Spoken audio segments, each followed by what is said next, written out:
اللهم صل على سيدنا محمد یا رب صل وسلم.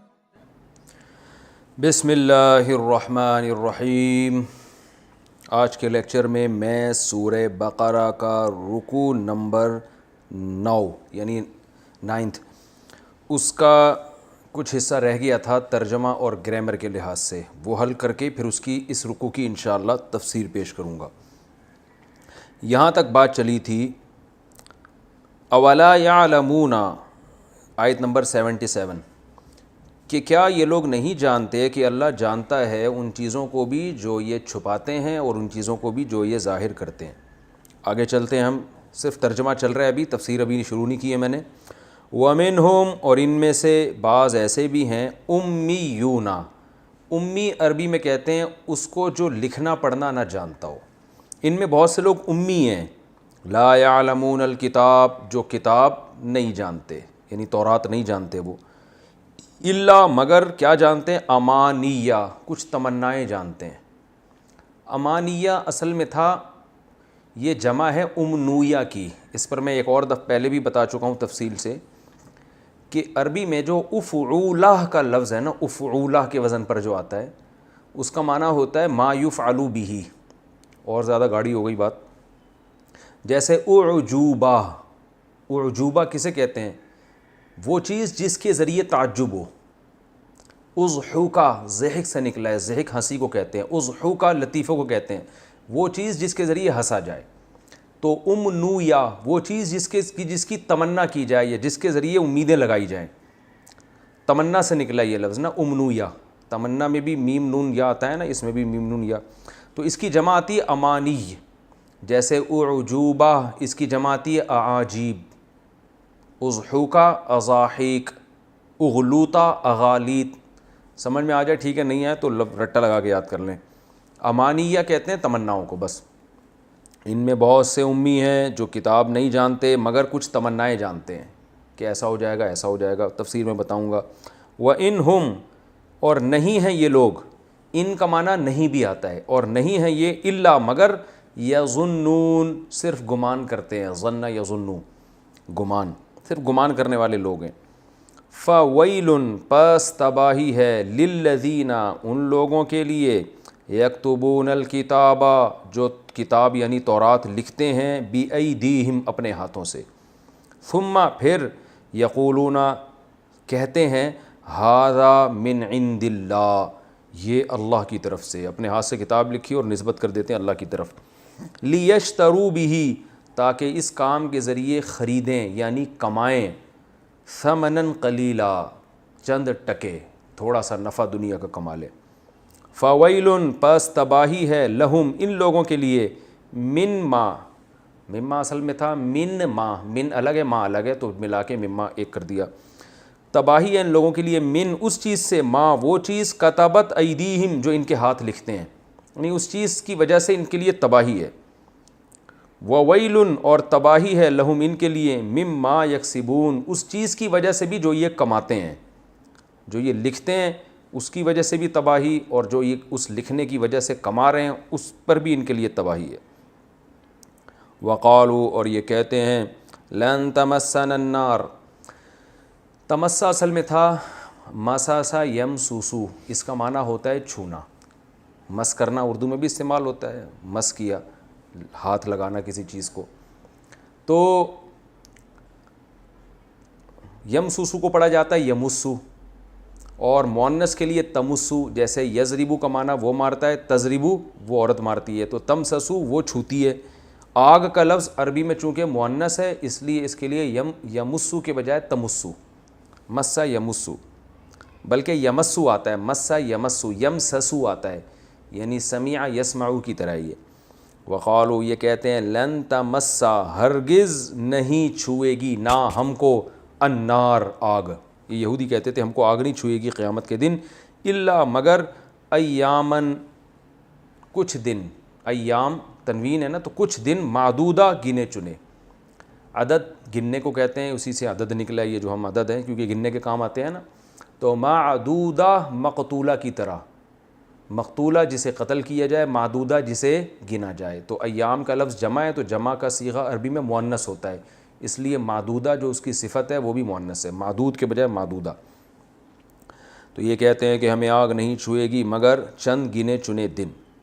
قل، آپ ان سے کہہ دیجئے، اتخذتم، اتخذتم اصل میں تھا اتخذتم، اتخذتم تھا اکتسبتم کی طرح، اکتسبتم، اکتسبتم کا معنی تم نے کمایا، جیسے ضربتم تم نے مارا. تو اتخذتم تم نے پکڑا، اخذ کا معنی پکڑا ہوتا ہے نا، تم نے پکڑا یا تم نے لیا. تو جب شروع میں آ لگایا نا، آ کا معنی ہوتا ہے کیا، تو وہ الف سائلنٹ ہو گیا، اور ایسا سائلنٹ ہوا کہ وہ لکھنے سے بھی لکھا بھی نہیں ہے اب اس کو، یعنی بعض دفعہ اس کو لکھنے میں بھی نہیں لے کر آتے. تو ورنہ اصل میں تھا اتخذتم، پڑھا جاتا ہے اتخذتم. تو کیا تم نے عہد کر رکھا ہے عند اللہ، اللہ کے نظر میں، عہدن کوئی عہد، یعنی اللہ سے تم نے کوئی عہد اخذ کیا ہوا ہے، کوئی عہد لیا ہوا ہے جس میں یہ لکھا ہے کہ تمہیں تھوڑے دن آگ چھوئے گی. اگر ایسا ہے فلن یخلف اللہ، تو ہرگز اللہ خلاف نہیں کرے گا عہدہ، اپنے عہد کے. یعنی اگر تم نے اللہ سے کوئی ایسا عہد لیا ہوا ہے کہ تمہیں آگ 2-4 دن نہیں چھوئے گی، تو اگر واقعی ایسا ہے فلن یخلف، اخلاف کہتے ہیں خلافی کو، ہم اردو میں بھی کہتے ہیں نا وعدہ خلافی مت کرو، تو اخلاف کا معنی اخلف یخلف، اخلافاً وعدہ خلافی کرنا. دیکھو اردو میں استعمال ہوتا ہے نا یہ لفظ، فلن یخلف اللہ عہدہ، تو اللہ اپنے عہد کے کبھی خلاف نہیں کرے گا. ام تقولون، یا پھر یہ بات ہے کہ تم کہتے ہو علی اللہ، اللہ پر، ما وہ چیز، لا تعلمون جو تم خود بھی نہیں جانتے. یا تو ایسا ہے کہ اللہ سے تم نے عہد کیا تو پھر تو اللہ عہد کو پورا کرے گا، یا پھر ایسا ہے کہ تم اللہ کی طرف ایسی چیزوں کو منسوب کر رہے ہو جو اللہ نے، جو تمہیں خود بھی پتہ ہے کہ اللہ نے نہیں کہی ہیں. بلا، کیوں نہیں. بلا کا معنی کیا ہوتا ہے، وائی ناٹ جسے انگلش میں کہتے ہیں، بھائی کیوں نہیں، ایسا کیوں نہیں ہوگا کہ تم یہ کہہ رہے ہو ہمیں آگ تھوڑے دن چھوئے گی. تو یہ کس نے کہہ دیا تمہیں، کیوں تمہیں ہمیشہ آگ نہیں چھوئے گی.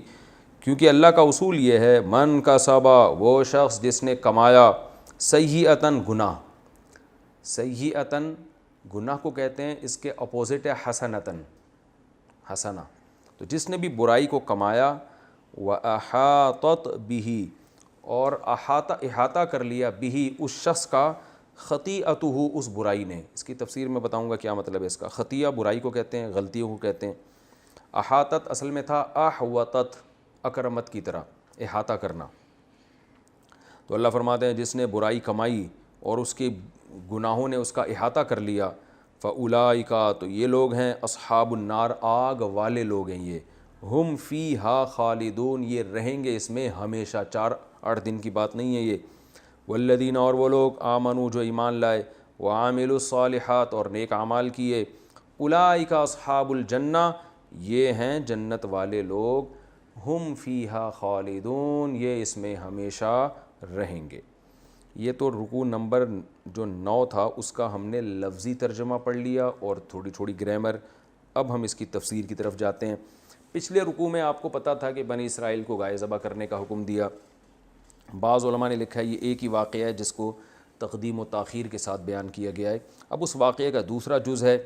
اللہ فرماتے ہیں اس وقت کو یاد کرو جب تم سے کسی انسانی جان کا قتل ہو گیا. جو میں نے پچھلے رکوع میں بتایا تھا نا کہ ایک آدمی نے کہیں نکاح کا پیغام بھیجا تھا، مفسرین نے لکھا ہے تو وہ نہیں مانا تو اس نے ابا کو ہی مار دیا. اب چند لوگوں کو پتہ تھا قاتل ہی ہے مگر چھپاتے پھر رہے تھے. تو اللہ نسبت قوم کی طرف ہی کرتے ہیں کہ تم نے قتل کیا. تو یہ نہیں کہ ساری قوم نے قتل کیا، لیکن قوم کا ایک فرد تھا تو نسبت قوم ہی کی طرف کی جاتی ہے. جیسے ہمیں لوگ کہتے ہیں نا مسلمان، تم مسلمان تو یہ کرتے ہو، تو سارے تھوڑی کر رہے ہوتے ہیں، چند لوگ کر رہے ہوتے ہیں، لیکن نسبت ایسے موقع پہ سب کی طرف ہی کی جاتی ہے پھر. تو اللہ فرماتے ہیں جب اس وقت کو یاد کرو جب تم نے ایک جان کو قتل کر دیا اور پھر اس میں جھگڑا کرنے لگے. واللہ مخرج ما کنتم تکتمون، اللہ نکالنے والے تھے اس چیز کو جو تم چھپا رہے تھے. اللہ نے ارادہ کر لیا تھا میں خود قاتل کا پتہ بتاؤں گا. اس کا طریقہ اللہ نے یہ بتایا، فَقُلْنَا اضْرِبُوهُ بِبَعْضِهَا، ہم نے کہا اس گائے کے ایک حصے کو، گائے کا جو ہے نا ذکر اس لیے کہ پیچھے گائے کا تذکرہ ہو چکا ہے نا، تو اس لیے اس کا دوبارہ نام نہیں لیا گیا کہ اس گائے جو تم نے ذبح کی ہے نا اس کا ایک حصہ بِبَعْضِهَا، اس میت کے ایک حصے پہ مارو. اب دیکھیں قرآن نے آگے تفصیل نہیں بیان کی. اب آگے تفصیل یہ ہے کہ بنی اسرائیل نے مارا تو جب مارا تو مقتول زندہ ہو گیا، مقتول جب زندہ ہوا تو اس نے قاتل کا نام بتا دیا اشارہ کر کے یہ ہے میرا قاتل، اور وہ قاتل پکڑا گیا اور اس کو قصاصاً قتل کر دیا گیا۔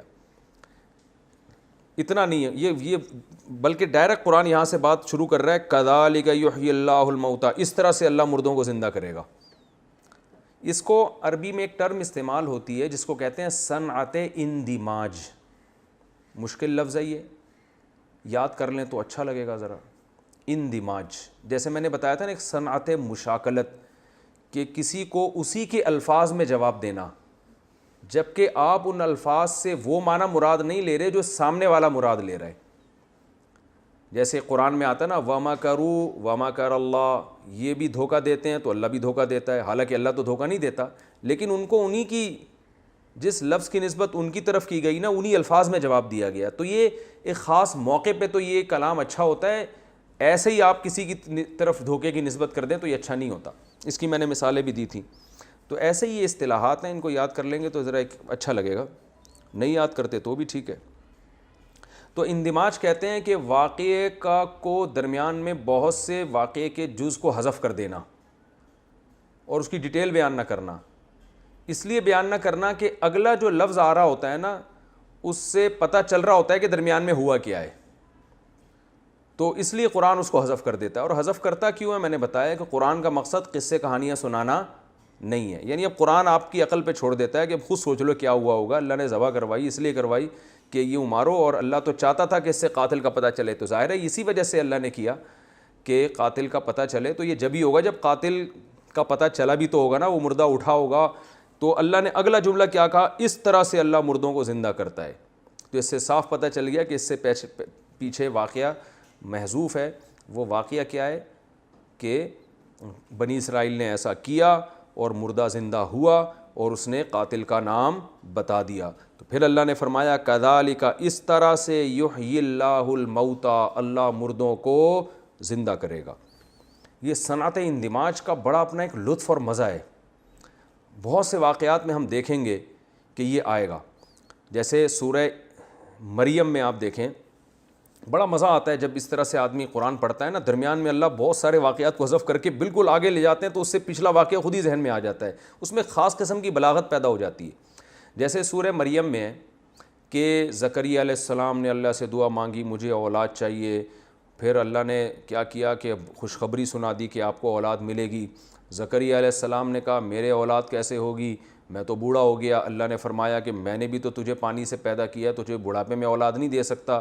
تو زکریا علیہ السلام نے کہا مجھے کوئی نشانی بتا دو۔ اللہ نے فرمایا اللہ تکلم الناس ثلاث لیال سویہ، کہ اے زکریا جب آپ کی بیوی کو حمل ہوگا نا تو 3 دن کے لیے آپ کی زبان بند ہو جائے گی۔ اب اس واقعے کو بیان کر کے قرآن کہتا ہے یا یحییٰ خذ الکتاب بقوہ، اے یحییٰ تو کتاب کو مضبوطی سے تھام لے۔ اب عجیب آدمی حیران ہوتا ہے، بھائی ہونا تو یوں چاہیے نا کہ زکریا علیہ السلام کو اللہ نے بتایا کہ جب آپ کی بیوی کو حمل ہوگا تو آپ کی زبان 3 دن کے لیے بند ہو جائے گی، یہ ایک سائن ہوگا کہ آپ کی زوجہ کو حمل ہو گیا اور آپ کی اولاد ہو جائے گی۔ اب تو پھر 9 مہینے لگے اس میں، پھر قرآن یوں بیان کرتا، پھر اس کے بعد یہ بچہ پیدا ہوا، پھر وہ باپ نے اس کی پرورش کی، پھر وہ بڑا ہوا، پھر وہ جوان ہوا، اور پھر اس کو اللہ نے کتاب دی، وحی دی، اور پھر اللہ نے اس کو حکم دیا کہ یہ جو کتاب ہے جو موسیٰ علیہ السلام کی کتاب ہے اس کو مضبوطی سے تھامو۔ تو یہ پورے واقعے کو قرآن نے حذف کر دیا، اس لیے قرآن نے اس کی ضرورت ہی محسوس نہیں کی۔ بھائی ٹو دا پوائنٹ بات قرآن کر رہا ہے کہ ہم نے زکریا علیہ السلام سے کہا کہ آپ کو خوشخبری یہ ہے کہ آپ کی زبان بند ہو جائے گی اور یہ اس کی علامت ہوگی کہ آپ کے بچہ پیدا ہونے والا ہے، اے یحییٰ کتاب کو مضبوطی سے تھام لے۔ یعنی قرآن نے بتا دیا اب یحییٰ پیدا بھی ہو گئے ہیں، جوان بھی ہو گئے ہیں، اور اب قوم میں تبلیغ بھی کر رہے ہیں اور اللہ بھی ان کو حکم دے رہا ہے۔ تو یہ بڑا مزہ آتا ہے قرآن میں اس طرح کی جب واقعات انسان پڑھتا ہے تو بہت ایک لطف آتا ہے کہ بھئی وہ سارا واقعہ جو ہے نا ہو گیا، اب ٹو دا پوائنٹ بات کی طرف آؤ۔ تو اللہ تعالیٰ فرماتے ہیں کہ کذالک یحیی اللہ الموتیٰ، اس طرح سے اللہ مردوں کو زندہ کرے گا اور اللہ تمہیں اپنی نشانیاں دکھاتا ہے تاکہ تمہیں عقل حاصل ہو۔ اس میں ایک فقہی مسئلہ بھی ہے، شرعی مسئلہ یہ ہے کہ ہمیں قرآن سے پتہ چلتا ہے کہ دو آدمیوں کی گواہی کے بغیر کسی کا دعویٰ یاد رکھیں نہیں سنا جاتا، یعنی دعوے کو سچا نہیں مانا جاتا۔ اگر فقہا لکھتے ہیں کہ آج ایسا ہو کہ ایک آدمی کو قتل کیا گیا اور اس کو قتل کیا گیا لیکن وہ مرنے لگا اور مرنے سے پہلے اس نے بتا دیا کہ مجھے فلاں نے قتل کیا ہے، تو شرعاً اس کی بات کا اعتبار نہیں ہوگا، اس کو دو گواہ پیش کرنے پڑیں گے کہ میرا قاتل فلاں ہے، پھر اس کے بعد وہ زندہ رہے یا مر جائے وہ اس کی وہ اس کا مسئلہ نہیں ہے، کیونکہ صرف دعوے سے قبول نہیں کیا جاتا، اس پہ دعوے یعنی صرف کسی کے دعویٰ کرنے سے اس کے دعوے کو کبھی قبول نہیں کیا جاتا، ورنہ کوئی بھی کسی پہ بلی ڈال دے، اس کے لیے دو گواہوں کا ہونا ضروری ہے۔ جیسے میں یہ دعویٰ کرتا ہوں فلاں نے میرے پیسے کھائے ہیں، تو دعویٰ کرنے پر گورنمنٹ کی طرف سے تو کوئی پابندی نہیں ہے، تو مجھے دو گواہ پیش کرنے پڑیں گے۔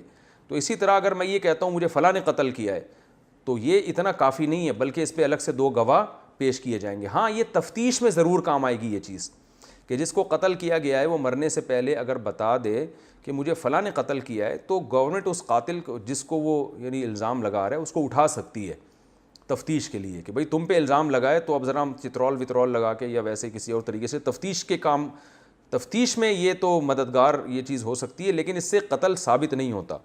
تو یہاں جو اللہ نے یوں کیا کہ مقتول کو زندہ کیا اور مقتول نے نام بتایا کہ اس نے قتل کیا اور اس دعوے کو حجت مانا گیا، اس کی وجہ یہ تھی کہ یہ سب وحی کے ذریعے ہو رہا تھا۔ حضرت موسیٰ علیہ السلام یہ کام خود نہیں کر رہے تھے بلکہ اللہ کے کہنے سے کر رہے تھے، تو ظاہر ہے اللہ غلطی نہیں کرتا۔ تو اللہ نے جب مقتول کو زندہ کیا اور مقتول کی زبان سے یہ کہلوایا، تو یہ اللہ کے کہلوانے کی وجہ سے قاتل کو سے پھر قصاص لیا گیا ہے، ورنہ نارملی اگر کوئی آج مردہ زندہ ہو کے کہنا بھی شروع کر دینا کہ فلاں نے مجھے قتل کیا ہے، تو اس کی بات کا شرعاً اعتبار بالکل بھی نہیں ہے۔ اول تو مردے زندہ ہوتے نہیں، مگر کوئی کرامت کے طور پہ کوئی زندہ ہو جائے تو بھی اس کی بات کا اعتبار نہیں ہوگا، کیونکہ ہم یقین یا تو گواہوں کے ذریعے کریں گے یا وحی کے ذریعے۔ اب وحی کا دروازہ بند ہو گیا، اب ہمارے پاس گواہوں کے علاوہ کوئی اور آپشن نہیں ہے۔ اللہ فرماتے ہیں ثم قست قلوبکم، اتنا بڑا واقعہ دیکھنے کے بعد بھی بنی اسرائیل کو اللہ کہہ رہے ہیں کہ تم نے مردے کو زندہ ہوتے ہوئے دیکھا، اس کے بعد بھی تمہارے دل سخت ہو گئے، یعنی پھر بدعمالیاں تم سے، من بعد ذالک، اس واقعے کے بعد بھی۔ تو اللہ نبی کے دور میں جو یہودی اور آج بھی جو یہودی ہیں ان کو ان کے باپ دادا کے واقعات سنا رہے ہیں کہ یہ تمہارے اعمال رہے ہیں ماضی میں۔ فرمایا اتنے سخت ہو گئے کہ فہی کالحجارہ، یہ پتھر کی طرح ہیں، جیسے پتھر کسی چیز کا اثر قبول نہیں کرتا۔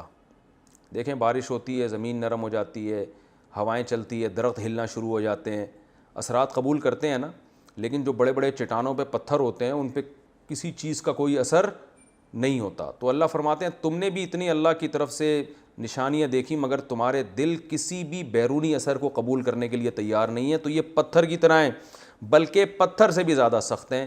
کیوں سخت ہیں اس کی وجہ بیان کی جا رہی ہے کہ پتھر بھی ایسے جامد نہیں ہوتے کہ اس میں کوئی خیر ہی نہ ہو، بلکہ پتھروں کی تین قسمیں اللہ نے بیان کی۔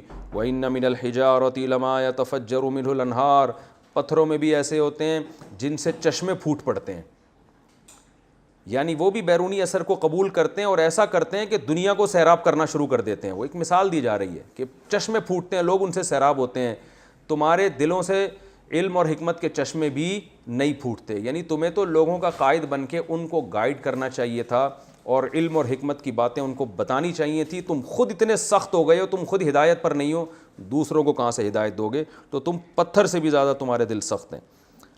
فرمایا اور پتھر کی دوسری قسم کیا ہوتی ہے؟ وَإِنَّ مِنْهَا لَمَا يَشَّقَّقُ، پتھر بعض دفعہ چشمے نہیں پھوٹتے اس سے، لیکن اتنا ہوتا ہے کہ وہ پھٹتا ہے اور اس سے پانی نکل آتا ہے تھوڑا سا، تو چشموں کی طرح بہہ تو نہیں رہا ہوتا پانی، لیکن تھوڑا سا پانی تھوڑے سے لوگوں کو فائدہ پہنچانے کا ذریعہ بنتا ہے۔ سفر میں ہم جاتے ہیں، بعض دفعہ پتھر پھٹا ہوا ہوتا ہے چٹانوں میں، اس میں تھوڑا سا پانی نظر آتا ہے تو کسی نہ کسی غریب کے کام آ جاتا ہے وہ پانی۔ تو بعض پتھر ایسے ہوتے ہیں کچھ نہ کچھ فائدہ پہنچا دیتے ہیں، اگرچہ امت کو سیراب نہیں کرتے، تو تم اس سے بھی بدتر ہو۔ وَإِنَّ مِنْهَا، اور بعض پتھر ایسے ہوتے ہیں جو لوگوں کو بالکل نفع نہیں پہنچاتے لیکن ان میں بیرونی اثر قبول کرنے کی صلاحیت ہوتی ہے۔ وہ کیا ہے کہ لَمَا يَهْبِطُ، جو پہاڑ کے اوپر سے لڑک جاتے ہیں اللہ کے خوف سے۔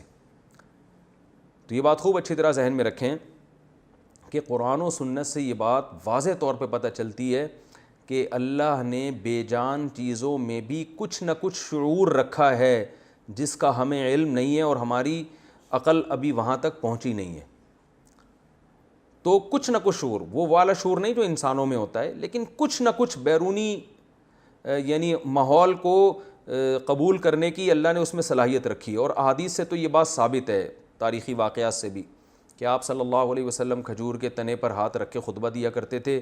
جب آپ کا ممبر تبدیل ہو گیا تو بہت یعنی صحیح بخاری صحیح مسلم میں ہے کہ اس کھجور کے تنے سے ایسے رونے کی آواز آتی تھی جیسے کوئی بچہ بلک بلک کے رو رہا ہے. مطلب یہ کہ اس تنے کو بھی ایک احساس ہوا کہ سید الانبیاء صلی اللہ علیہ وسلم اس سے دور ہو گئے. تو یہ بے جان چیزوں میں کچھ نہ کچھ اتنا نہیں ہوتا جیسے انسان میں. وہ تو معجزے کے طور پر اللہ نے اس کا بلکنا سنا دیا صحابہ کرام کو. احد پہاڑ کے بارے میں آتا ہے، رسول اللہ صلی اللہ علیہ وسلم نے جب احد پہاڑ کو دیکھا نا مدینہ جاتے ہوئے، تو آپ نے فرمایا احد جبل یحبنا ونحبہ. احد ایک ایسا پہاڑ ہے جو ہم سے محبت کرتا ہے اور ہم اس سے محبت کرتے ہیں. تو پہاڑ تھا مدینہ کا، آج بھی قائم ہے. تو آپ صلی اللہ علیہ وسلم نے فرمایا اس کو بھی ہم سے محبت ہو گئی ہے. تو بے جان چیزوں کو بھی کچھ نہ کچھ لگاؤ ہوتا ہے، لیکن اس کی حقیقت سے ہم واقف نہیں ہیں. قرآن میں آتا ہے داؤد علیہ السلام جب تسبیح پڑھا کرتے تھے تو پہاڑوں سے بھی لا الہ الا اللہ کی آوازیں آیا کرتی تھیں، اور پرندے بھی کرتے تھے. تو ظاہر ہے کچھ نہ کچھ شعور پہاڑوں میں ہے جو اللہ تعالیٰ جو معجزاتی طور پر وہ لوگوں کو بھی دکھا دیا کرتے تھے. تو اس سے یہ پتہ چلتا ہے کہ کچھ نہ کچھ بے جان چیزوں میں بھی. تو پتھر بعض دفعہ اللہ کے خوف کا اثر بھی قبول کر لیتا ہے. تو اللہ فرماتے ہیں کہ پتھر جو اتنی سخت چیز ہے اس میں بھی یہ ہوتا ہے کہ اللہ کے خوف سے بعض دفعہ وہ لڑک جاتا ہے زمین کی طرف. تو اور بھی بہت سے اسباب ہوتے ہیں، ہواؤں چلنے سے بھی پتھر لڑکتے ہیں، زلزلے سے بھی. لیکن قرآن سے پتہ چلتا ہے بعض دفعہ پتھر کے لڑکنے کا کوئی ظاہری سبب نہیں ہوتا، محض اللہ کا خوف ہوتا ہے جو اس کو حرکت پہ مجبور کر دیتا ہے. تو اگرچہ وہ لوگوں کو فائدہ نہیں پہنچا رہا وہ پتھر، لیکن اللہ کے خوف کے اثر سے خود تو حرکت میں آ رہا ہے. تو اللہ فرماتے ہیں کہ یہ جو اہل یہود تھے یہ تینوں قسم کے اثرات سے بالکل یعنی تینوں قسم کے اثرات اس میں نہیں ہیں. اتنا اثر ان میں ہو جائے تورات کا، اللہ کی کتاب کا، کہ لوگوں کے لیے ایک چشموں کی طرح بن جائیں، ایسے بھی نہیں ہے یہ. اور اتنا اثر ہو جائے کہ دو چار لوگوں کو فائدہ پہنچا دیں، ایسا بھی نہیں ہے. اور اتنا اللہ کی آیات کا ان پر اثر ہو جائے کہ لوگوں کے لیے فائدہ تو نہ پہنچائیں، خود اپنے اندر کوئی تبدیلی پیدا کر دیں، کوئی حرکت پیدا کر دیں، وہ بھی نہیں ہے. تو اللہ فرماتے ہیں اس لیے پتھر سے بھی زیادہ ان کے دل سخت ہیں. اور یہ یاد رکھیں یہ آیت ہر اس شخص کے بارے میں ہے جس پہ قرآن یا اللہ تعالیٰ نے جو اس کائنات میں دلائل رکھے ہیں ان دلائل سے جو ذرہ برابر بھی متاثر نہیں ہوتا، اس پر بھی یہ آیت پوری پوری صادق آتی ہے. اللہ ہمیں ایسی دل کی سختی سے بچائے. وَإِنَّ مِنْهَا وَمَا اللَّهُ بِغَافِلٍ عَمَّا تَعْمَلُونَ. اللہ غافل نہیں ہے اس کام سے جو تم کر رہے ہو. اب آگے یہاں خطاب ہے صحابہ کرام کو. صحابہ کرام بھی بہت سخت تکلیف میں ہوتے تھے کہ جو یہودی ہیں، جو کتاب کا علم جانتے ہیں، جو پیغمبروں پر ایمان رکھتے ہیں، وہ کیوں ایمان نہیں لا رہے. یعنی جب ظاہر ہے انسان دلائل سے جب بات کرتا ہے نا اور سامنے والا ماننے کے لیے تیار نہیں ہوتا تو آدمی کو غصہ آتا ہے. یہ انسان کی نیچر ہے. اور جب غصہ آتا ہے تو مایوسی ہوتی ہے، پھر وہ کہتا ہے یار چھوڑو، تبلیغ کرنا ہی چھوڑ دو. یہ پڑھے لکھے لوگوں کی سمجھ میں نہیں آ رہا تو عام لوگوں کی سمجھ میں کہاں سے آئے گا. تو صحابہ کے حوصلے پست ہوتے تھے. خود رسول اللہ صلی اللہ علیہ وسلم پریشان ہوتے تھے اور آپ کو نا امیدی ہونے لگتی تھی. تو اللہ نے اس آیت میں آپ صلی اللہ علیہ وسلم کو بھی تسلی دی اور صحابہ کرام کو بھی. وہ تسلی کا حاصل یہ ہے کہ آپ ان کے پڑھے لکھے ہونے کو نہ دیکھیں. آپ یہ نہ دیکھیں کہ ایجوکیٹڈ لوگ ہیں اور یہ جناب اتنے ترقی یافتہ لوگ ہیں یا ان کو تو تورات کا اور دوسرے علوم بھی بہت آتے ہیں. اس کو نہ دیکھیں، آپ ان کی ہٹ دھرمیوں کو دیکھیں، ماضی میں کیا کرتے رہے ہیں. تو جو ایسا ہٹ دھرم بازی میں رہا ہو، جنہوں نے اپنے پیغمبروں کا یہ حال کیا ہو، جو انہی کی قوم میں سے آئے تھے، تو ایک ایسے پیغمبر جو دوسری قوم میں سے آئے ہیں ان پر یہ کہاں سے ایمان لے آئیں گے. تو اس لیے ان کی جو ہے نا ایجوکیشن سے اور ان کے پڑھے لکھے ہونے سے متاثر ہونے کی ضرورت نہیں ہے کہ اتنے پڑھے لکھے ہو گئے کیوں ایمان نہیں لے کر آ رہے. ان کی حرکتیں آپ دیکھیں گے تو آپ کو خود بخود ان سے امیدیں ختم ہو جائیں گی اور اس نا امیدی سے آپ مایوس نہیں ہوں گے، بلکہ آپ کو موٹیویشن ملے گی. یہ موٹیویشن ملے گی کہ جو ایسے نالائق لوگ ہیں ان پر محنت کرنا عبث اور ان پر محنت کرنا فضول ہے، اور ان کے ایمان نہ لانے سے ہمیں پریشان نہیں ہونا چاہیے کیونکہ یہ پہلے ہی اتنے بڑے مجرم رہے ہیں، تو ایسے مجرم ہم پر کہاں ایمان لے کر آئیں گے؟ تو آپ ان لوگوں سے زیادہ امیدیں نہ لگائیں۔ اللہ فرماتے ہیں افتطمعون، کیا تم امیدیں لگاتے ہو، لالچ رکھتے ہو اس بات کی کہ یہ تم پر ایمان لے آئیں گے؟ وقد کان فریق منہم، حالانکہ ان میں سے ایک جماعت ایسی رہی ہے، یسمعون کلام اللہ، جنہوں نے اللہ کا کلام اپنے کانوں سے سنا تھا۔ کوہ طور پہ جب گئے تھے نا، تو اللہ کا کلام اپنے کانوں سے سنا تھا کہ یہ اللہ کی کتاب ہے تورات، جو ہم نے پچھلے لیکچرز میں تفصیل سے بتایا ہے۔ تو اس سننے کے بعد بھی ثم یحرفونہ، پھر اس کو لے جا کے تبدیل کر دیا۔ تبدیل کیسے کیا کہ بنی اسرائیل نے جب دیکھا تورات کے احکام مشکل ہیں، تو یہ 70 گواہوں نے جا کے کہا کہ اللہ نے ہمیں یہ تو بتایا تھا کہ یہ تورات ہے، مگر ساتھ ساتھ یہ بھی کہا تھا کہ جو مشکل لگے اسے چھوڑ دینا، جو حکم آسان لگے اس کو فالو کر لینا۔ تو اللہ فرماتے ہیں انہوں نے اس کلام کو بھی چینج کر دیا تھا، من بعد ما عقلوہ، حالانکہ وہ اس کلام کو سمجھتے تھے، وہم یعلمون، اور وہ جانتے بھی تھے کہ ہم غلط کہہ رہے ہیں۔ تو اس کے باوجود جب ان لوگوں میں اس قسم کی حرکتیں ہیں تو ان سے تم کہاں سے امیدیں لگاتے ہو؟ اور اس آیت کا یہ مطلب بھی ہو سکتا ہے کہ اس سے وہ والا کلام مراد نہ ہو بلکہ تورات مراد ہو، کہ یہ تو تورات کو اپنے کانوں سے سنتے ہیں، اس کے بعد ان کے علماء اس میں سمجھنے کے باوجود تحریف کر دیتے ہیں، ان کو پتہ ہے کہ اس آیت کا یہ مطلب نہیں ہے مگر اس مطلب کو چینج کر دیتے ہیں، تحریف کر دیتے ہیں۔ تو جو اپنی کتابوں کے ساتھ جنہوں نے یہ حشر کیا ہو، جن کو ہدایت ملی ہو، جس کتاب کو واقعی اللہ کی کتاب یہ مانتے ہوں، تو اس کے ساتھ جب یہ حشر کر رہے ہوں گے تو تمہاری کتاب کو تو یہ تسلیم نہیں کر رہے ہیں، تو اس کے ساتھ کیا حشر کریں گے اور اس پر کیسے ایمان لے کر آئیں گے؟ تو اس لیے ان کی ایجوکیشن کو، ان کے پڑھے لکھے ہونے اور ان کے ایمان والے ہونے کو مت دیکھو، بلکہ ان کی حرکتوں کو دیکھو گے تو تمہیں پتہ لگے گا کہ یہ جو ایمان نہیں لے کر آ رہا ہے تو یہ اسلام کا قصور نہیں ہے یا تمہاری تبلیغ کا قصور نہیں ہے، بلکہ یہ ان کا اپنا قصور ہے۔ وَإِذَا لَقُوا الَّذِينَ آمَنُوا، اور اللہ فرماتے ہیں یہ ایسے نالائق ہیں جب ایمان والوں سے ملتے ہیں، قالوا آمنا، کہ منافقین بھی سارے یہودیوں میں ہی ہوا کرتے تھے، مفاد کے لیے ایمان والوں سے کہہ دیتے ہیں ایمان لے آئے، اور جب بعض ان میں سے ایک دوسرے کے ساتھ ملتے ہیں، یہ اس آیت کا شان نزول یہ ہے کہ یہودی جو تھے نا یہ خوش آمدی بھی ہوا کرتے تھے، کیونکہ دنیا کی لالچ ان کے دل میں بہت تھی، تو جہاں مل رہے ہیں اس کے منہ پہ اسی کی سی بات۔ مسلمانوں سے ملتے تو کہتے ہم آپ کے ساتھ ہیں تاکہ مسلمانوں کو جنگ میں فتح وتح ہو تو ہمیں غنیمت ملے اور مسلمان ہمیں مارے نہیں، اور یہودیوں سے ملتے اپنے ہی قبیلوں سے جا کے، بہت سے یہودی ایسے تھے تو کہتے تھے ہم آپ کے ساتھ ہیں۔ اب جب مسلمانوں سے ملتے نا تو ایک گڑبڑ یہ کرتے تھے کہ مسلمانوں کو تسلی دلانے کے لیے کہ ہم بالکل آپ کے ساتھ ہیں، تورات کی وہ آیتیں جن سے اسلام کا برحق ہونا اور رسول اللہ صلی اللہ علیہ وسلم کا سچا نبی ہونا ثابت تھا، وہ آیتیں ان کو بتا دیا کرتے تھے نمبر بنانے کے لیے۔ جیسے ہوتا ہے نا، آپ بعض دفعہ دل سے کسی کے ساتھ نہیں ہوتے مگر تسلی دینے کے لیے کہ ہم واقعی اپنے ساتھ ہیں، آپ کے ساتھ ہیں، اپنے راز بھی انسان بعض دفعہ دشمنوں کو دے دیتا ہے صرف چاپلوسی کے لیے۔ تو یہ بھی کیا کرتے تھے منافق، یہ یہودیوں کے پاس جاتے اور تورات کی وہ آیتیں جس میں نبی صلی اللہ علیہ وسلم کی بشارتیں تھیں وہ جا کے ان کو بتا دیا کرتے تھے، صرف نمبر بنانے کے لیے۔ پھر جب اپنی قوم میں واپس آتے نا تو قوم کے لوگ ان سے کہتے کہ کم بختو تم یہ کیا کر رہے ہو، اتحدثونہم، کہ تم مسلمانوں کو بتا رہے ہو، بما، وہ چیزیں، فتح اللہ علیکم، جو اللہ نے صرف تم پر کھولی ہیں، جو صرف تمہیں پتہ ہے، تمہیں معلوم ہے، تمہیں معلوم ہے کہ آخری نبی کہاں آئے گا، کہ یہ مشرکین کو تھوڑی معلوم ہے، ان کے پاس تو جو مشرکین مکہ ان کے پاس تو اتنی نالج ہی نہیں ہے، تو جو تمہارے پاس خاص قسم کی نالج ہے تم ان کو جا کے کیوں بتا رہے ہو؟ لیحاجوکم، اس کا نتیجہ یہ نکلے گا کہ وہ مسلمان لیحاجوکم، حجت میں غالب آ جائیں گے، بھی، اس کے ذریعے، یعنی اس کے ذریعے کیا مطلب، وہ کام جو تم کر رہے ہو اس بیان کے ذریعے تم پر حجت میں غالب آ جائیں گے، عند ربکم، تمہارے رب کے نزدیک بھی۔ تمہارے رب سے مراد کیا ہے؟ تمہارے رب نے جو کتاب دی ہے نا اس کتاب کے مطابق بھی وہ تم پر دلیل میں غالب آ جائیں گے، یعنی تمہاری کتابوں سے وہ حوالے پیش کر کے تمہیں غلط ہونا، تمہارا غلط ہونا ثابت کر دیں گے۔ تمہارے رب کے نزدیک جو چیز دلیل ہے، یعنی تورات، اس سے مراد تورات ہے، تو تورات کے مطابق بھی وہ تمہیں غلط قرار دے دیں گے، یہ تو اور تم پہ غالب آ جائیں گے۔ یہ مطلب ہے آیت کا۔ یہ جو ہے نا لیحاجوکم میں جو لام لگا ہوا ہے، لی کا معنی عربی میں ہوتا ہے لیے، کہ اب اگر ہم اس کا معنی لفظی ترجمہ لیے کرتے ہیں تو اس کا ترجمہ کیا ہوگا؟ دوبارہ آیت کا ترجمہ سمجھیں، وَإِذَا لَقُوا الَّذِينَ آمَنُوا، یہ یہودی جب ایمان والوں سے ملتے ہیں، قالوا آمنا، تو کہتے ہیں ہم تمہارے ساتھ ہیں، اسی تواڈے نال ہیں۔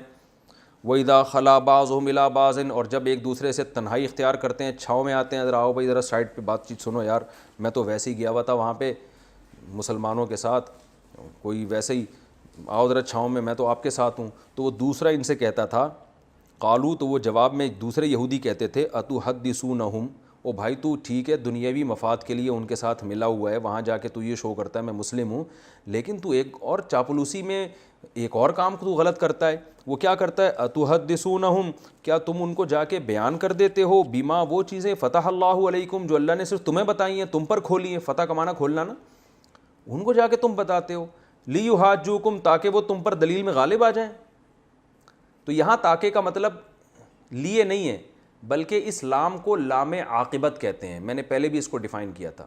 اس کا مطلب یہ ہوتا ہے کہ اس کا رزلٹ یہ نکلے گا، جیسے قرآن میں سورہ قصص میں آتا ہے فَالْتَقَطَهُ آلُ فِرْعَوْنَ، حضرت موسیٰ کا تابوت اٹھا لیا فرعون والوں نے، لِيَكُونَ لَهُمْ عَدُوًّا، تاکہ وہ موسیٰ ان کے دشمن بن جائیں۔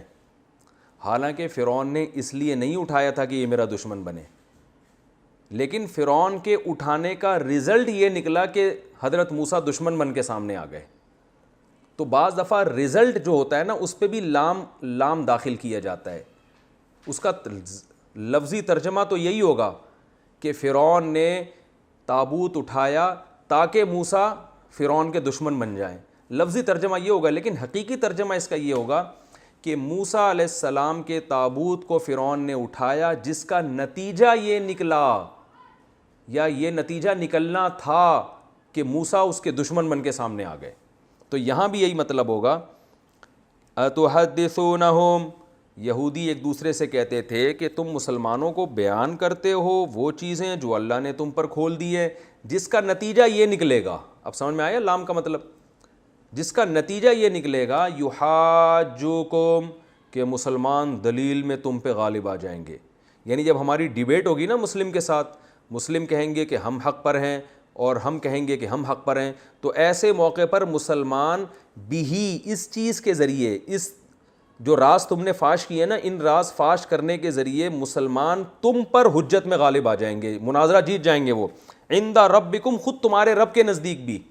تو رب کے نزدیک کا مطلب یہ ہے کہ تمہارے رب نے جو تمہیں تورات دی ہے نا، اس تورات کے مطابق بھی، یہ مطلب ہے، اس تورات کے مطابق بھی وہ تم پر، یعنی تمہارے ہی مذہب سے وہ تمہارا غلط ہونا ثابت کر دیں گے۔ ایسے راز جا کے تم کیوں فاش کر رہے ہو؟ افلا تعقلون، کیا اتنی بھی کھوپڑی نہیں ہے تم میں؟ اتنی بھی عقل سے کام نہیں لیتے؟ ایک دوسرے کو ڈانٹ رہے ہیں، وہ اتنی بھی عقل نہیں ہے، اتنی سینس تو ہونی چاہیے کہ چلو چاپلوسی کر رہے ہو مال غنیمت کے لیے، شر سے بچنے کے لیے، لیکن یار چاپلوسی میں اتنی حدود سے آگے نکل جانا کہ اپنے گھر کے راز جا کے ان کو دینا شروع کر دیے، کل کلاں کو ہماری ان سے بحث مباحثہ ہوتا ہے، وہ تو ہماری تورات کی آیتیں ہمارے خلاف پیش کرنا شروع کر دیں گے، یہ مطلب ہے۔ اولا یعلمون، اللہ فرماتے ہیں ان کی باتیں سنو، اولا یعلمون، کیا یہ یہودی یہ نہیں جانتے، ان اللہ یعلم ما یسرون، کہ اللہ ان کے راز بھی جانتا ہے اور ان کی ظاہری باتیں بھی جانتا ہے۔ تو اللہ تو جانتا ہے کہ میں نے تورات میں کیا کیا لکھا ہے، اللہ سے کیسے چھپائیں گے؟ تو ان کو تو اللہ سے ڈرنا چاہیے نا، مسلمانوں سے چھپا رہے ہیں وہ آیتیں، اللہ سے تھوڑی چھپا سکتے ہیں۔ تو اللہ کو تو پتہ ہے کہ میں نے تورات میں نبی صلی اللہ علیہ وسلم کی خوشخبریاں دی ہیں، تو ان پاگلوں کو یہ نہیں معلوم کہ اللہ جو ہے نا وہ راز بھی جانتا ہے اور اعلانیہ باتیں بھی جانتا ہے اور چھپی ہوئی باتیں بھی جانتا ہے۔ پھر آگے اللہ نے اگلی آیات میں یہودیوں کے عام پبلک کا ذکر کیا۔ یہ تو ان کی علماء کی شرارتیں تھیں نا، کہ جو کہتے تھے تم تورات، ظاہر ہے علماء کو ہی تورات کا پتہ تھا، عام لوگوں کو نہیں پتہ تھا۔ اللہ نے اب پبلک جو ان کی عام لوگ ہیں ان کی باتیں ذکر کی ہیں کہ وہ بھی بالکل فارغ ہیں۔ وہ کیسے فارغ ہیں؟ فرمایا ومنہم امیون، ان میں سے بعض ایسے ہیں جو امی ہیں، جو کتاب پڑھنا جانتے ہی نہیں ہیں، تورات میں کیا لکھا ہے ان کو پتہ ہی نہیں ہے۔ لا یعلمون الکتاب، ان کے پاس کتاب کا علم نہیں ہے، یعنی آسمانی کتاب یعنی تورات، الا امانیہ، سوائے کچھ تمناؤں کے، یعنی ان کے پیروں مرشدوں نے اور ان کے رہبروں نے کچھ چیزیں بتائیں، یہ والا یہ کر لو گے تو تم جنت میں چلے جاؤ گے، اور یوں ہو جائے گا تو جنت میں چلے جاؤ گے، اور تم تو ویسے یہودی ہو، یعقوب علیہ السلام کی اولاد ہو، تم تو جاؤ گے ہی جاؤ گے۔ تو کچھ تمنائیں ہیں جس میں ڈال دیا ہے، یعنی وہ بھی کتاب کو فالو نہیں کر رہے۔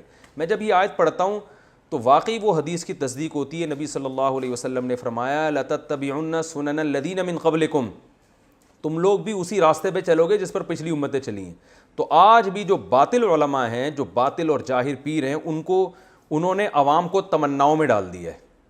یہ والی آیت اتنی دفعہ پڑھ لو تو یہ ہو جائے گا، یہ والی صورت اتنی دفعہ پڑھ لو تو یہ ہو جائے گا، یہ سارے کام بن جائیں گے. فجر کے بعد 26 دفعہ یہ پڑھو گے تو 365 دفعہ یہ پڑھو گے تو یہ ہو جائے گا.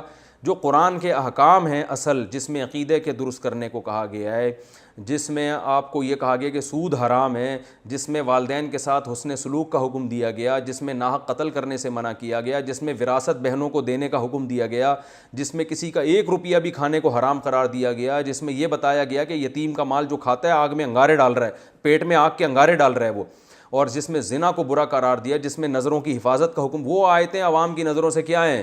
اوجھل. بس یہ ہے کہ عمرہ کر لیا، حج کر لیا اور بکرا کاٹ دیا اور فلاں وظیفہ اتنا پڑھ لیا، پیر صاحب کے پاؤں چوم لیے، ہاتھ چوم لیے، اور یہ چند ایک چیزیں. تو یہ بالکل سیم قرآن یعنی اس آیت میں انہی حالات کی عکاسی کر رہا ہے. وَمِنْ أُمِّيُّونَ، ان میں بہت سے ان پڑھ ہیں، لا يعلمون الکتاب، قرآن جانتے ہی نہیں، یعنی تورات جانتے ہی نہیں ہیں. الا امانیہ، کیا جانتے؟ کچھ تمنائیں، تمنا کی باتیں ان کے یہودیوں نے سکھائی ہوئی ہیں. یہ کر لو تو یہ ہو جائے گا، یہ کر لو تو یہ. ان کو یہ نہیں بتایا کہ بھائی سب سے پہلے ایمان ضروری ہے، اور آخری پیغمبر کی یہ علامتیں ہیں. اس پیغمبر پر ایمان لائے بغیر تم جنت میں نہیں جا سکتے. حضرت عیسیٰ پہ بھی ایمان لاؤ، حضرت موسیٰ پہ بھی، اس پیغمبر پر بھی. پھر سود سے بھی بچو، جو یہودی جو سود لیتے ہیں اس سے بھی بچو، زنا سے بچو، اور بہت سارے احکام. تو اللہ اس سے دیکھو یہ پتہ چلتا ہے کہ کتاب کا علم کتنی بڑی نعمت ہے. تو آپ لوگ بھی جو ہے نا اس آیت کو سن کے ایک موٹیویشن ملنی چاہیے ہم سب کو کہ قرآن کا سیکھنا اور سمجھ کے پڑھنا یہ بہت بڑی اللہ کی نعمت ہے. ورنہ بہت سے مذہبی لوگ بھی آپ کو الو بنا سکتے ہیں، مذہبی رہنما بھی، اور جو بنائے چلے جا رہے ہیں. تو اس لیے خود سیکھ کے پڑھیں. تو چاہے یہ جو لیکچر میرے چل رہے ہیں ان کے ذریعے، یا کوئی دوسرے مستند عالم اگر کوئی درس قرآن دے رہے ہیں تو اس کے ذریعے، کسی بھی طرح سے قرآن کو حقیقی معنوں میں سمجھنے کی کوشش کرنا ضروری ہے. اس سے انسان گمراہی سے بچ جاتا ہے. تو اللہ فرما رہے ہیں ان کی عوام گمراہ کیوں ہو رہی ہے؟ ان کو ان کے پیر و مرشدوں نے کچھ لارے رپے دیے ہوئے ہیں، کچھ امیدیں دلائی ہوئی ہیں لمبی لمبی. جو اصل احکام ہے وہ تو ان کو بتائے نہیں جاتے. فرمایا وَإِنْهُمْ إِلَّا يَظُنُّونَ، اور نہیں ہیں یہ لوگ مگر صرف گمان. یعنی ان کے پاس اپنی بات کے برحق ہونے کے دلائل نہیں ہوتے، محض ایک گمان پہ پوری قوم چل رہی ہے کہ جی ہم چونکہ یعقوب علیہ السلام کی اولاد میں یہودی ہے تو سیدھا سیدھا نان اسٹاپ ہم جنت میں جائیں گے، اور ہمیں نہ نبی پر ایمان لانے کی ضرورت، نہ سود چھوڑنے کی، نہ اور برائیاں چھوڑنے کی، نہ جھوٹ بولنے، جو منافقت ان میں تھی کسی چیز کی ضرورت نہیں ہے، بس ویسے ہی چلے جائیں گے. یا جیسے آج کل لوگ کہتے ہیں کہ اتنی دفعہ یہ پڑھ لو تو اتنی دفعہ یہ پڑھ لو. تو اللہ نے آگے فرمایا فویلون، بس تباہی ہے، للذین، ان لوگوں کے لیے، یکتبون الکتاب بایدیہم، جو تورات اپنے ہاتھوں سے لکھتے ہیں، ثم یقولون ھذا من عند اللہ، پھر کہتے ہیں کہ یہ اللہ کی طرف سے. یعنی اللہ فرماتے ہیں ان عوام کو گمراہ کرنے والے یہود کے علماء ہیں. تو تباہی ہے ان علماء کے لیے جو عوام کو گمراہ کر رہے ہیں. اور کس طریقے سے؟ اس میں ایک طریقہ یہ بھی ہے کہ اپنے ہاتھ سے آیتیں لکھتے ہیں اور پھر کہتے ہیں یہ اللہ کی طرف سے، یعنی میں تحریف بھی کر رہے ہیں. تو لیشتروا بہ ثمنا قلیلا، تاکہ اس تحریف کے ذریعے دنیا کے چند ٹکے خرید لیں. کیونکہ عوام کو جب آپ عوام کی جیسی باتیں کرو گے جس سے عوام خوش ہوتی ہے تو ہدیے نذرانے بھی ملتے ہیں. تو یہود یہ معنوی تحریف بہت کرتے تھے، تفسیروں میں گڑبڑ کر دیا کرتے تھے تاکہ پبلک خوش رہے اور ہدیے نذرانے ملتے رہیں. تو اللہ فرماتے ہیں تاکہ یہ ہدیے نذرانے لیتے رہیں لوگوں سے، یہ ان کے لیے تباہی ہے. پھر اللہ نے فرمایا فویل لہم، تباہی ہے ان کے لیے، مما کتبت ایدیہم، جو ان کے ہاتھ لکھ رہے ہیں، جو غلط تفسیریں لکھ رہے ہیں یا آیتوں کی غلط تشریح کر رہے ہیں، اس کے لیے بھی، اس پر بھی ان کے لیے تباہی. وویل لہم مما یکسبون، اور ایک اور تباہی اس کمائی کے لیے بھی جو یہ کر رہے ہیں، یعنی غلط سلط تشریحات تورات کی کر کے جو پبلک سے ان کو پیسہ مل رہا ہے، اس پیسے کی وجہ سے بھی ان کے لیے تباہی ہے.